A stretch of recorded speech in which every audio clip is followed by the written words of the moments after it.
आम्ही फिरायला गेलो होतो. तिथे भावाने बहिणीशी पैंज लावली की चल ज्याच्या पण मोबाईलवर सर्वात चांगले फोटो येतील त्याने त्याला 100 रुपये द्यायचे. बहीण म्हणाली ठीक आहे, पैंज तर मीच जिंकणार आहे, म्हणून तू चेक करून घे, पॅकेट तर आणलायस ना. भाऊ म्हणाला मी तुझ्यासारखा विसराळू नाहीये. बहीण म्हणाली कोण, आणि मी विसराळू? अजिबात नाही. एकदा इंद्रदेव पाऊस पाडायचं विसरतील, तू एखाद्या दिवशी आंघोळ करायचं विसरशील, ही ताई एखाद्या दिवशी मेकअप करायचं विसरेल, पण मी कोणती काही गोष्ट विसरेल? अशक्य.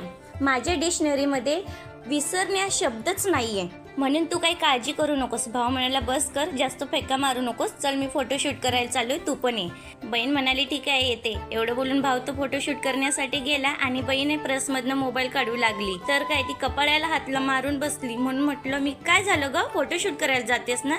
तर ती मला म्हणते ताई मी मोबाईलच आणायला विसरले.